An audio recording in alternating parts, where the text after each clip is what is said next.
Hello friends, welcome to examination hub. कैसे हैं आप सभी? मस्त होंगे। यहाँ पे हुदा और गाइस, जैसा आपको पता है कि हम जो है कंटिन्यू प्रिपरेशन कर रहे हैं स्पेशल यूपी ट्रिपल एससी पेट एग्जाम 2026, ठीक है ना। और मैं आपको कंटिन्यू उसकी तैयारी भी करा रही हूँ, जिसमें कि मैंने यहाँ पे सिंधु घाटी सभ्यता, वैदिक सभ्यता 2 पार्ट्स में। अब यहाँ पे हमारा चल रहा है बौद्ध धर्म, और बौद्ध धर्म के भी 2 पार्ट्स हैं यहाँ पे। पहला पार्ट मैंने करा दिया है, आज इसका हम सेकंड पार्ट पढ़ेंगे, ठीक है। तो मैंने महात्मा बुद्ध के बारे में देखो आपको कहाँ तक पढ़ाया हुआ है, बहुत इंपॉर्टेंट। जिस भी फ्रेंड्स ने फर्स्ट क्लास नहीं देखी है, सबसे पहले आप जो है फर्स्ट क्लास देख ले जाकर, ठीक है। चलिए, तो मैंने आपको ये सारी चीज़ें पढ़ा दिया था, और आज जो है हम यहाँ पे पढ़ेंगे यहाँ से देखो, ये चीज़ भी मैंने पढ़ा दी थी। और जो है हाँ, ये सारी चीज़ें मैंने पढ़ा दी थी। नहीं, ये हाँ, यहाँ से अब हम शुरू करेंगे त्रिपिटक से। देखो, जो बौद्ध जो धर्म है, गौतम बुद्ध ने त्रिपिटक यहाँ पर, ठीक है ना। देखो, इसने जिसका भी फर्स्ट पार्ट नहीं देखा है तो फटाफट पहले वो वॉच करिए, तभी आपको ये क्लासेस समझ में आएगी।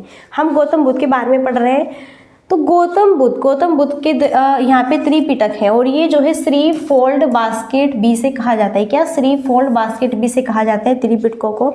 इसका अर्थ क्या होता है? त्रिपिटक का 3 टोकरियां या संग्रह है, जिनमें बौद्ध शिक्षाएं हैं।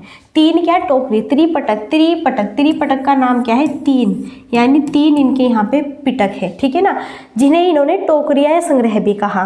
पहला क्या है? यहाँ पे देखो 3 है, सुत्त पिटक, विनय पिटक, इस तरह से है आपका। पहला है इनका सुत्त पिटक। क्या है? सुत्त पिटक। इसका मतलब क्या होता है? आनंद लेना। क्या लेना? आनंद लेना। तो इस तरह से गौतम बुद्ध ने बौद्ध धर्म में, ठीक है ना भैया जी, क्या बताए? त्रिपिटक बताए, जिसे 3 टोकरी या संग्रह भी कहा जाता है। पहला सुत्त पिटक, इसका मतलब क्या होता है? आनंद लेना। इसमें बुद्ध के उपदेशों और संवेदों का क्या हुआ है? संकलन मिलता है। इसमें बुद्ध की पारंपरिक शिक्षाएं भी मिलती है। अब यहाँ से ना डायरेक्ट क्वेश्चन बनेगा, डायरेक्ट एमसीक्यू क्या बनेगा कि किस पिटक में बुद्ध के उपदेशों और संवादों का संकलन है, ठीक है ना। वो है आपका सुत्त पिटक में। बुद्ध की पारंपरिक शिक्षाएं मिलती है किस पिटक में? वो है सुत्त पिटक में। तो यहाँ से डायरेक्ट इस तरह से क्वेश्चन बनेंगे आपके, ठीक है, एग्जाम में। अब हम बात करें किसकी? विनय पिटक की। अब हम बात करते हैं विनय पिटक की। सो गाइस, देखो, जो विनय पिटक है, इसका मतलब क्या होता है? उपाली, ठीक है। इसमें बौद्ध संघ के आचार विचार और नियमों का वर्णन है। तो बौद्ध संघ के आचार विचार और नियमों का जो वर्णन है वो किस पिटक में है? विनय पिटक में। और साथ ही साथ यहाँ पे बौद्ध मठों में जो रहने वाले भिक्षु भिक्षुणी है, उनके भी अनुशासन संबंधी नियम इसमें मिलते हैं। किसमें? विनय पिटक में। फिर है थर्ड यहाँ पर कौन सा? इनका अभिधम पिटक। अभिधम पिटक में क्या है? मोंगलीपुत्र तिस। इसमें देखो, इसे जो है, इसमें मोंगलीपुत्र तिस, इसमें बुद्ध के आध्यात्मिक एवं दार्शनिक विचारों का संकलन है। तो गौतम बुद्ध के जो आध्यात्मिक और दार्शनिक विचारों का जो संकलन है, इसके किस त्रिपिटक में है? वो है अभिधम पिटक में, ठीक है। इस तरह से ध्यान रखें। तो इस तरह से गौतम बुद्ध के 3 पिटक हो गए। अब हम पढ़ेंगे गौतम बुद्ध की क्या यहाँ पे? बौद्ध संगीति। क्या पढ़ेंगे? बौद्ध संगीति पढ़ेंगे। मुझे ऐसा फील हो रहा है कि जैसा आपको नहीं दिख रहा है, ठीक है। तो यहाँ पे देखो, हम थोड़ा सा इस तरह से इसे लॉन्ग कर दे रहे हैं। तो बताइए कि आप थोड़ा बहुत, बिल्कुल अब तो दिखाई दे रहा होगा। सो गाइज, यहाँ पे देखो, मैं आपको पढ़ाऊंगी बौद्ध संगीतियाँ, जो कि ये 4 बौद्ध संगीतियाँ हुई थी। और इसकी क्या है, याद करने की एक छोटी सी ट्रिक भी यहाँ पर है। साइड में यहाँ पर इसकी ट्रिक है। इधर क्या है? स्थान है, यहाँ पे इसके अध्यक्ष है, यहाँ पे उनका किसका उस समय शासन काल था, ठीक है ना। जैसे कि राजा महाराजा आजा, यानी कि स्थान क्या है? राजगृह है। जिस समय यहाँ पे बौद्ध संगीति होती है, उसका पहली बौद्ध संगीति हुई राजगृह स्थान पर। उस समय उसके अध्यक्ष कौन थे? महाकश्यप। और जिस समय पहली बौद्ध संगीति हुई, उस समय उसका शासन था अजातशत्रु का, ठीक है। इसे इसलिए याद करें, आजा महाराजा आजा, राजा महाराजा आजा। राजा से राजगृह, महाराजा से महाकश्यप, आजा से अजातशत्रु, ठीक है ना। फिर यहाँ पे बौद्ध संगीति होती है दूसरी। इसकी ट्रिक है, विष सबका काल है। विष से वैशाली स्थान पर हुई थी। जब दूसरी बौद्ध संगीति हुई थी, वैशाली स्थान पर हुई थी। उस समय अध्यक्ष साबाकामी थे।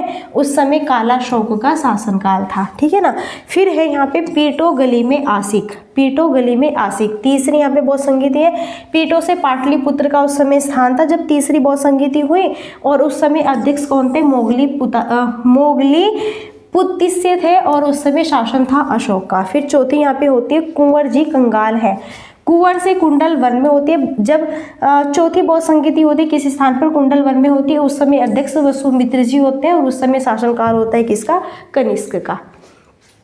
ठीक है, तो फटाफट बताइए कि चीज़ें समझ आ गई। ये क्या है, यहाँ पे बौद्ध संगीतियाँ हैं और मैं पीडीएफ दे दूंगी भैया। मैंने पहले ही बोला था इसकी पीडीएफ लेने के लिए आप मुझे व्हाट्सएप पे मैसेज कर सकते हैं, ग्रुप में आपको ऐड कर दिया जाएगा। सारी पीडीएफ ये पढ़ लो फटाफट अभी से, ठीक है। और मैं सारी चीज़ कंप्लीट कराऊंगी, धीरे धीरे सारी चीज़ हो जाए, क्योंकि अभी नोटिफिकेशन ही आया है ओनली, अभी एग्जाम डेट फिक्स नहीं है, नहीं आया है अभी। अब हम पढ़ेंगे महायान संप्रदाय। महायान संप्रदाय बुद्ध के दिव्य स्वरूप और देवत्व में क्या विश्वास, मूर्ति पूजा की शुरुआत में समर्थन। देखो दो यहाँ पे संप्रदाय भी इन्होंने दिए हैं। जो गौतम बुद्ध है इन्होंने अपने दो संप्रदाय भी बताए हैं। दो संप्रदायों में पहला संप्रदाय महायान संप्रदाय है और दूसरा संप्रदाय हीनयान थेरवाद जिसे कहा जाता है, ये है। देखो यहाँ से क्वेश्चन बनता है कि बुद्ध के दिव्य स्वरूप और देवत्व में विश्वास किस संप्रदाय में है, महायान। मूर्ति पूजा की शुरुआत व समर्थन किस संप्रदाय में की गई, महायान। यहाँ से ये क्वेश्चन बनता है कि किस संप्रदाय में, ठीक है ना, किस संप्रदाय में, ठीक है, मूर्ति पूजा पर जोर नहीं दिया गया, मूर्ति पूजा पर जोर नहीं दिया गया हीनयान में। और किस संप्रदाय में मूर्ति पूजा पर जोर दिया गया, महायान संप्रदाय में। और इसमें मूर्ति पूजा पर जोर नहीं दिया गया हीनयान में। बुद्ध को मुख्यतः महान गुरु भी माना गया है हीनयान थेरवाद में। इसका प्रमुख क्षेत्र कहाँ पर है, हीनयान श्रीलंका, म्यांमार और थाईलैंड में। और इसका महायान संप्रदाय कहाँ पर है, चीन में, जापान में, कोरिया में, वियतनाम में और मंगोलिया में। तो ध्यान से समझिए, एक बार मैं फिर से यहाँ पे रिपीट करके आपको बता दे रही हूँ। जो गौतम बुद्ध है उसके दो संप्रदाय हैं, पहला है महायान संप्रदाय, दूसरा है हीनयान संप्रदाय। तो जो पहला महायान संप्रदाय है इसमें गौतम बुद्ध के दिव्य स्वरूप और देवत्व में विश्वास करने के दायित्व है, ठीक है ना। और मूर्ति पूजा की शुरुआत भी इसी संप्रदाय में मानी जाती है। इसके मुख्य प्रसार क्षेत्र कहाँ कहाँ पर है, चीन में, जापान, कोरिया, वियतनाम और मंगोलिया, बता दिया मैंने। फिर हीनयान जिसको थेरवाद भी कहा जाता है, इसमें मूर्ति पूजा पर जोर नहीं दिया जाता था, ठीक है, इस वाले संप्रदाय में। इसमें महान गुरु माने गए गौतम बुद्ध, ठीक है ना। प्रमुख क्षेत्र ये श्रीलंका में, म्यांमार में और थाईलैंड में थे ये वाले संप्रदाय आपके हीनयान, ठीक है ना। आई होप चीज़ें समझ आ गई होगी। आगे अब हम बढ़ते हैं नेक्स्ट है देखो यहाँ पे बौद्ध धर्म की कुछ प्रमुख पुस्तकें और उसके लेखक। चलो अब यहाँ पे बौद्ध धर्म की प्रमुख पुस्तकें और उसके लेखक याद करने की एक ट्रिक देखो क्या है। मैं ये तो अलग से कराऊंगी, ट्रिक अभी पढ़ लीजिए, ठीक है। गौतम बुद्ध की प्रमुख पुस्तकें उसके लेखक। गौतम बुद्ध की पुस्तक है विभाषा शास्त्र, ठीक है। इसके लेखक कौन हुए, वसुमित्र। ये क्या है, गौतम बुद्ध की पुस्तक है विभाषा शास्त्र। ये किसने लिखी, वसुमित्र ने। इसे बौद्ध धर्म का विश्वकोश या फिर बौद्ध धर्म का बाइबिल भी कहते हैं। क्या, इसे बौद्ध धर्म का विश्वकोश किसे, देखो यहाँ से क्वेश्चन बनेगा कि बौद्ध धर्म का विश्वकोश, बौद्ध धर्म का बाइबल किसे कहा जाता है, विभाषा शास्त्र पुस्तक को कहा जाता है। फिर दूसरा है बुद्ध चरित। अशोक घोष अन्य इनकी क्या की रचना की, बुद्ध चरित की। इसमें सुंदरनंद शारिपुत्र प्रकरण है। अशोक घोष को भारत का हेटे, भारत का वाल्टेयर, भारत का पहले कवि भी कहा जाता है, किसे, अशोक घोष को। सो गाइज हमने यहाँ पे क्या क्या चीज़ देखी है, पढ़ी है। सो प्लीज़ आप यहाँ पे फटाफट बताइएगा, ओके। सो मैं बता दे रही हूँ, मैंने बताया विभाषा शास्त्र ये गौतम बुद्ध की पुस्तक है जिसके लेखक वसुमित्र है। बुद्ध चरित इसके लेखक अशोक घोष अन्य है। और अशोक घोष को भारत का हेटे, भारत का वाल्टेयर, भारत के पहले कवि भी कहा जाता है अशोक घोष को, ठीक है ना। चलिए आई होप चीज़ें समझ आ रही होगी। आगे मिलते हैं। देखो कंटेंट इस बार बहुत ही बेहतरीन है पहले की भी अपेक्षा। 2025 में जो हमने सेशन कराया था उससे भी बेस्टिंग क्लासेस है आपकी, बहुत ज़्यादा। फिर थर्ड यहाँ पर इनकी पुस्तक है जिसका नाम क्या है, जातक कथा।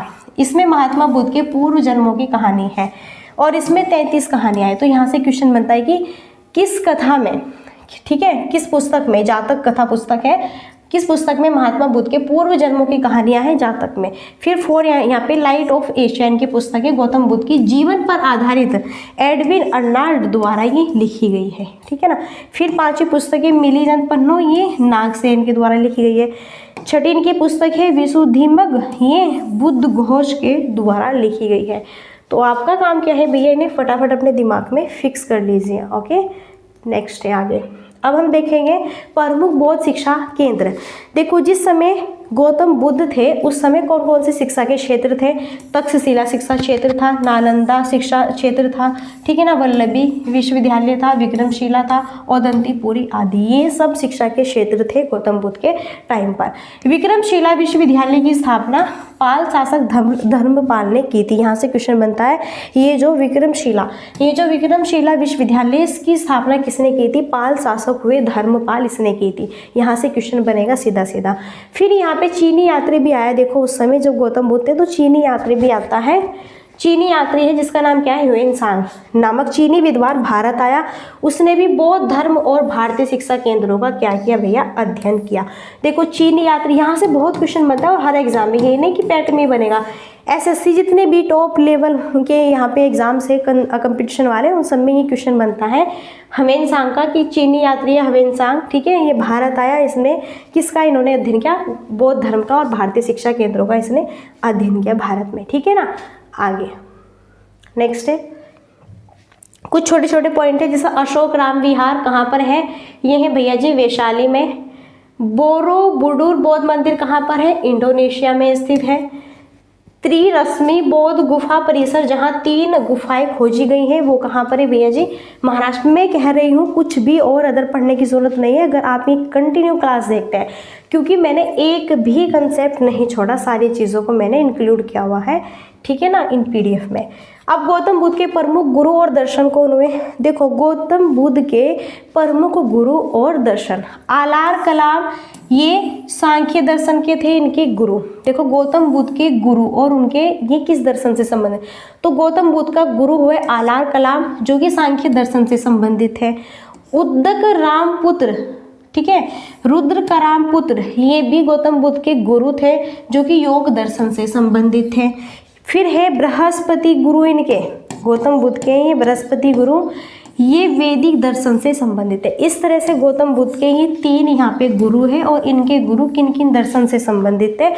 पूछा जाए आलार कलाम जो गौतम बुद्ध का गुरु है ये किस दर्शन से संबंधित? सांख्य दर्शन से, ठीक है ना। इस तरह से सारी चीज़ें आप ये याद रखेंगे।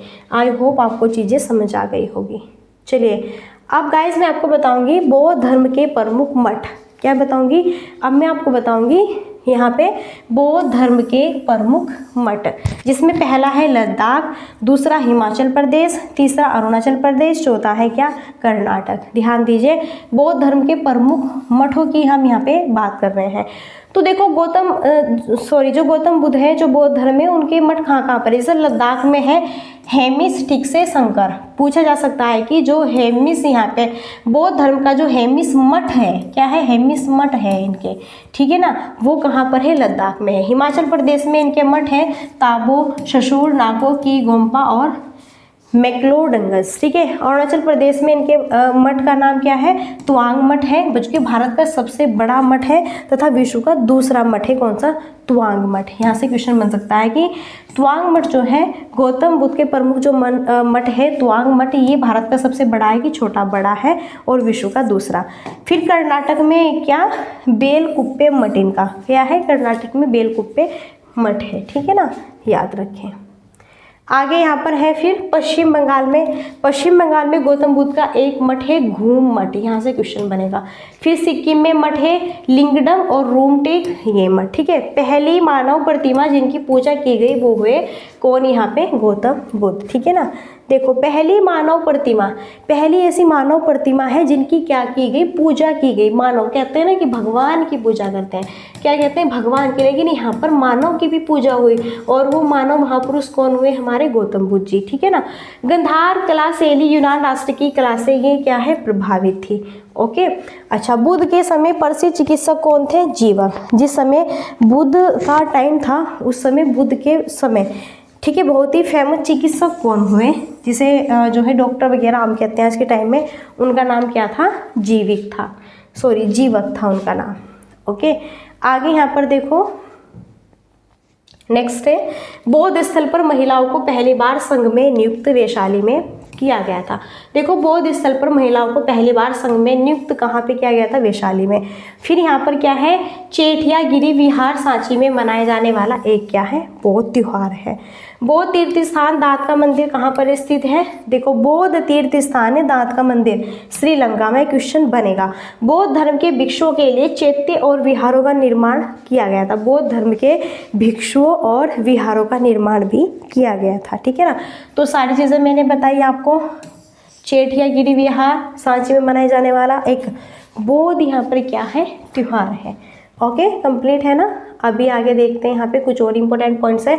यहीं पर बौद्ध भिक्षुओं के लिए, यहीं पर बौद्ध भिक्षुओं के लिए बिहार में लोमस ऋषि गुफा भी बनाई गई है।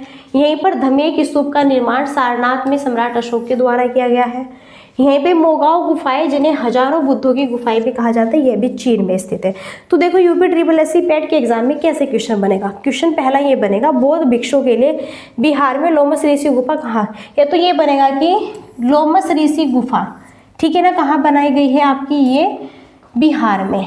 अच्छा, धमेक स्तूप का निर्माण कहाँ किया गया, सारनाथ में, सम्राट अशोक के द्वारा। ये भी क्वेश्चन बन सकता है कि धमेक स्तूप का निर्माण किसके द्वारा किया गया, सम्राट अशोक के।